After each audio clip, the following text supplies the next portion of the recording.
ಕೇಂದ್ರ ಸಚಿವರಾಗಿದ್ದಂತಹ ಧರ್ಮೇಂದ್ರ ಪ್ರಧಾನ್ ರವರು ನೀಟ್ ವಿಚಾರದಲ್ಲಿ ತಮ್ಮ ರಾಜೀನಾಮೆಯನ್ನು ಸಲ್ಲಿಸಿದ್ದಾರೆ. ದೃಶ್ಯ ಮಾಧ್ಯಮಗಳಲ್ಲಿ ಕಾಂಗ್ರೆಸ್ ನಾಯಕರ ಹೇಳಿಕೆಗಳನ್ನು ನಾನು ಗಮನಿಸ್ತಾ ಇದ್ದೇನೆ. ತಮ್ಮ ಹೋರಾಟಕ್ಕೆ ಸಂದಿರ್ತಕ್ಕಂಥ ಗೆಲುವು ಅಂತ ಹೇಳಿ ರಾಹುಲ್ ಗಾಂಧಿ, ಪ್ರಿಯಾಂಕಾ ಗಾಂಧಿ ಆದಿಯಾಗಿ ರಾಜ್ಯದ ಕಾಂಗ್ರೆಸ್ ಪುಡಾರಿಗಳು ಕೂಡ ಹೇಳಿಕೆಗಳನ್ನು ನೀಡ್ತಾ ಇದ್ದಾರೆ, ತಮ್ಮ ಹೋರಾಟದ ಗೆಲುವು ಅಂತೇಳಿ. ಮತ್ತೊಂದು ಕಡೆ ಇದು ಕಾಂಗ್ರೆಸ್ ಪಕ್ಷದ ಗೆಲುವು ಅಥವಾ ಸಿಜೆಪಿಯ ಗೆಲುವು ಅಂತೇಳಿ ಅದು ಕೂಡ ಚರ್ಚೆ ನಡೀತಾ ಇದೆ ಬೇರೆ ಬೇರೆ ಟಿವಿ ಚಾನೆಲ್ಗಳಲ್ಲಿ. ನಾನು ಹೇಳ್ತಾ ಇದ್ದೇನೆ, ಧರ್ಮೇಂದ್ರ ಪ್ರಧಾನ್ ರವರು ತಮ್ಮ ಜೀವನದುದ್ದಕ್ಕೂ ಸಹ ಈ ದೇಶದ ವಿದ್ಯಾರ್ಥಿಗಳ ಧ್ವನಿಯಾಗಿ ಅಖಿಲ ಭಾರತೀಯ ವಿದ್ಯಾರ್ಥಿ ಪರಿಷತ್ ಎಬಿವಿಪಿಯ ಮುಖೇನ ವಿದ್ಯಾರ್ಥಿಗಳ ಧ್ವನಿಯಾಗಿ ಹಲವಾರು ವರ್ಷಗಳಿಂದ ಹೋರಾಟವನ್ನು ಮಾಡ್ಕೊಂಡು ಬಂದಿರತಕ್ಕಂಥವ್ರು. ದುರಾದೃಷ್ಟ ಇವತ್ತು ನೀಟ್ ಪ್ರಶ್ನೆ ಪತ್ರಿಕೆ ಲೀಕ್ ಆಗಿರುವಂಥದ್ದು, 20ಕ್ಕೂ ಹೆಚ್ಚು ವಿದ್ಯಾರ್ಥಿಗಳು ಆತ್ಮಹತ್ಯೆ ಮಾಡ್ಕೊಂಡಿರ್ತಕ್ಕಂಥದ್ದು, ಇದು ಯಾರು ಕೂಡ ಒಪ್ಕೊಳ್ತಕ್ಕಂಥ ಪ್ರಶ್ನೆ ಎಲ್ಲ, ನೋವು ತಂದಿರುವಂಥ ಸಂಗತಿ. ಆದರೆ ಇಂಥ ಸಂದಿಗ್ಧ ಪರಿಸ್ಥಿತಿಯಲ್ಲಿ ವಿದ್ಯಾರ್ಥಿಗಳು ದೆಹಲಿಯಲ್ಲಿ ಶಾಂತಿಯುತವಾಗಿ ಪ್ರತಿಭಟನೆ ಮಾಡ್ತಾ ಇದ್ದಾರೆ. ವಿದ್ಯಾರ್ಥಿಗಳ ಪ್ರತಿಭಟನೆಯನ್ನ ದುರುಪಯೋಗ ಪಡಿಸಿಕೊಂಡು ತಮ್ಮ ರಾಜಕೀಯ ಬೇಳೆಯನ್ನು ಬೇಯಿಸ್ಕೊಳ್ತಕ್ಕಂಥ ಷಡ್ಯಂತ್ರ ಕುತಂತ್ರಗಳು ನಡೀತಾ ಇದ್ದಾವೆ. ರಾಹುಲ್ ಗಾಂಧಿ, ಕಾಂಗ್ರೆಸ್ ಪಕ್ಷ ತಮ್ಮ ರಾಜಕೀಯ ಭವಿಷ್ಯವನ್ನು ರೂಪಿಸ್ಕೊಳ್ಳೋದಕ್ಕೆ ವಿದ್ಯಾರ್ಥಿಗಳ ಭವಿಷ್ಯದ ಜೊತೆ ಚೆಲ್ಲಾಟ ಆಡ್ತಾ ಇರ್ತಕ್ಕಂಥದ್ದು ಕೂಡ ನಾವು ನೋಡ್ತಾ ಇದ್ದೇವೆ. ಇದರ ಜೊತೆಗೆ ಕೆಲವು ಸಮಾಜಘಾತುಕ ಶಕ್ತಿಗಳು ಕೂಡ ಈ ದೇಶದಲ್ಲಿ ಒಂದು ಅಭದ್ರತೆಯನ್ನ ನಿರ್ಮಾಣ ಮಾಡಬೇಕು, ಈ ದೇಶದಲ್ಲಿ ಒಂದು ಅರಾಜಕತೆ ಸೃಷ್ಟಿ ಮಾಡಬೇಕು.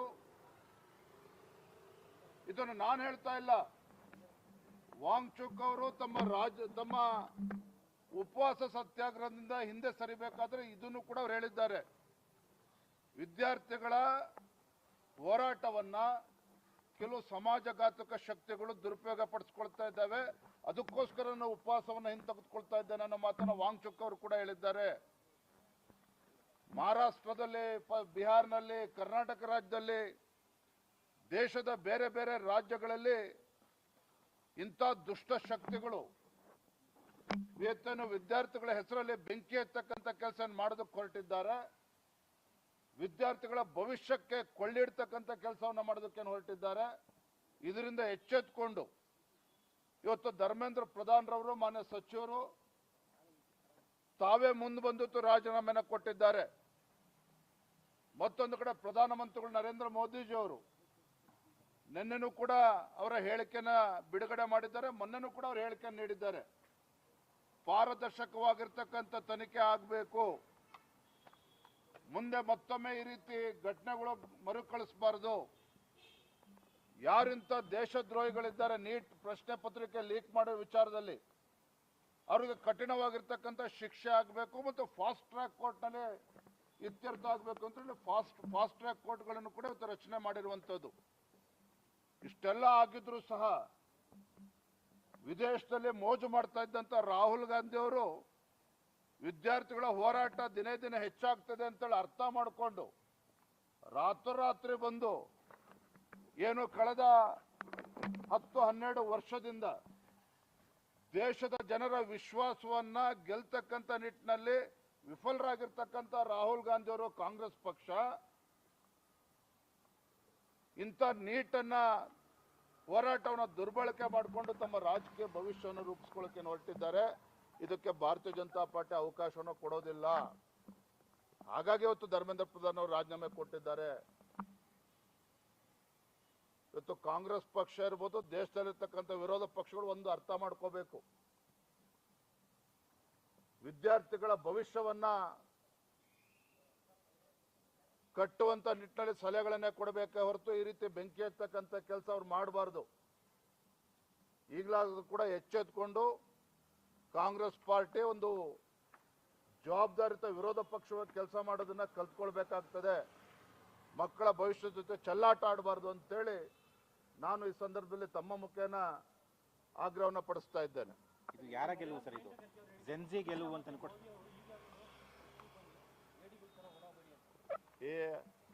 ಅವನ್ಯಾರ್ರಿ ಪ್ರಿಯಾಂಕಾ ಖರ್ಗೆ? ಆ ಮನುಷ್ಯನಿಗೆ ಏನಾರ ತಾಕತ್ತಿದ್ರೆ ದಮ್ಮಿದ್ರೆ ಇವತ್ತು ಬೆಂಗಳೂರಿನಲ್ಲಿ ಏನು ನಡೆದಿದೆ ನೋಡ್ಲಿ. ವಿದ್ಯಾರ್ಥಿಗಳ ಹೋರಾಟದ ನೆಪದಲ್ಲಿ ಇವತ್ತು ಉಮರ್ ಖಾಲಿದ್ದು ಶಾರ್ಜಿಲ್ ಇಮಾಮ್ ಜಿಂದಾಬಾದ್ ಅಂತೇಳಿ ಘೋಷಣೆಗೆ ಹೋಗ್ತಾ ಇದ್ದಾರೆ. ಈ 4 ಗೃಹ ಸಚಿವ ಎಲ್ಲಿ ಮಲ್ಕೊಂಡಿದ್ದಾನೆ ಅವನು, ಅದನ್ನ ಕೇಳಿ. ಇಂಥವ್ರನ್ನ ಹಿಡ್ಕೊಂಡು ಇವತ್ತು ಗೃಹ ಸಚಿವರು ಇಂಥ ಬೆಂಕಿ ಹತ್ತಕ್ಕಂಥ ಕೆಲಸಕ್ಕೆ ಇನ್ಯಾರು ಬೇಡ, ಪ್ರಿಯಾಂಕಾ ಖರ್ಗೆ ಅಂತವ್ರು ಇನ್ನೊಂದಿಬ್ರು ಹುಡ್ಕೊಂಡ್ರೆ ಸಾಕು. ದೇಶದಲ್ಲಿ ಗೃಹ ಸಚಿವರಾಗಿ ಜವಾಬ್ದಾರಿಯುತವಾಗಿ ನಡ್ಕೊಳ್ಳೋದನ್ನ ಫಸ್ಟ್ ಕಲೀಲಿ. ನಾನು ಮತ್ತೊಮ್ಮೆ ಹೇಳ್ತಾ ಇದ್ದೇನೆ, ಇವತ್ತೇನು ಧರ್ಮೇಂದ್ರ ಪ್ರಧಾನ್ ಅವರು ರಾಜೀನಾಮೆ ಕೊಟ್ಟಿದ್ದಾರೆ. ಅದು ಕಾಂಗ್ರೆಸ್ ಪಕ್ಷದ ಗೆಲುವು ಅಲ್ಲ, ಸಿಜೆಪಿ ಗೆಲುವು ಅಲ್ಲ. ದೇಶದ ಭವಿಷ್ಯವನ್ನ ರೂಪಿಸ್ತಕ್ಕಂಥ ಯುವ ಶಕ್ತಿಗೆ ಯಾವುದೇ ರೀತಿ ತೊಂದರೆ ಆಗಬಾರದು. ವಿದ್ಯಾರ್ಥಿಗಳ ಹೋರಾಟದ ನೆಪದಲ್ಲಿ ದೇಶದಲ್ಲಿ ಬೆಂಕಿ ಹಚ್ಚೋದಕ್ಕೆ ಇವತ್ತೇನು ಕೆಲವು ಪಟಭದ್ರ ಹಿತಾಸಕ್ತಿಗಳು ಕೆಲಸ ಮಾಡ್ತಾ ಇದೆ. ಇದಕ್ಕೆ ಅವಕಾಶ ಕೊಡಬಾರದು. ಪಾರದರ್ಶಕವಾಗಿ ತನಿಖೆ ಆಗಬೇಕು, ಮತ್ತೆ ತಪ್ಪಿತಸ್ಥರಿಗೆ ಶಿಕ್ಷೆ ಆಗಬೇಕು ಅಂತಾನೆ ಇವತ್ತು ರಾಜೀನಾಮೆ ನೀಡಿರುವಂಥದ್ದು. Thank you. ಬೆಂಗಳೂರು ಪೊಲೀಸರ ಆತ್ಮಸ್ಥೈರ್ಯ ಕುಗ್ಗಿಸುವಂತಹ ಪೋಸ್ಟರ್ಗಳು ಓಡಾಡಿದ್ದಾವೆ. ಅದು ಏನು ಕಿತ್ಕೊಳ್ಳಿ ಅನ್ನೋ ಅರ್ಥದಲ್ಲಿ, ಬೇರೆ ಅರ್ಥದಲ್ಲಿ ಅರ್ಥದಲ್ಲ, ಅದೇ ಭಾಷೆನೇ ಪ್ರಯೋಗ ಮಾಡಿರುವಂಥದ್ದು, ಅದೇ ಭಾಷೆನೇ ಪ್ರಯೋಗ ಮಾಡಿರ್ತಕ್ಕಂಥದ್ದು. ಹಾಗಾಗಿ ಪ್ರಿಯಾಂಕಾ ಖರ್ಗೆ ಅವರು ಏನ್ ಮಾಡ್ತಿದ್ರೆ ತಾವು ಕೇಳಬೇಕು ಅವ್ರನ್ನ. ನನ್ನ ಗಮನಕ್ಕೆ ಬಂದಿಲ್ಲ, ದೂರು ಕೊಟ್ಟರೆ ಕ್ರಮ ತಗೋತೀವಿ ಅಂತ ಹೇಳ್ತಿದ್ದಾರೆ ಸರ್.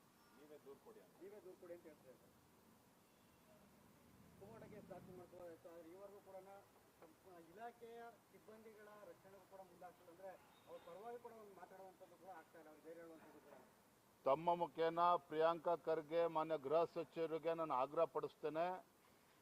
ತಾವು ಈ ರಾಜ್ಯದ ಗೃಹ ಸಚಿವರು, ಯಾರೋ ಉಗ್ರಗಾಮಿಗಳಿಗೆ ಗೃಹ ಸಚಿವರಲ್ಲ, ದೇಶದ್ರೋಹಿಗಳಿಗೆ ಗೃಹ ಸಚಿವರಲ್ಲ.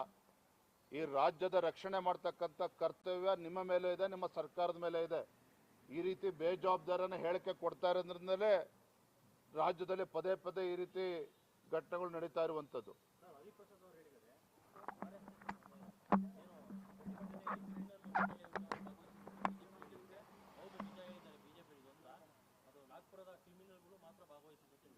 ಇದು ಬಿಟ್ಟು ಇನ್ನೇನಾರ ಗೊತ್ತಿದೆ ಪುಣ್ಯಾತ್ಮ ಕೇಳ್ರಿ.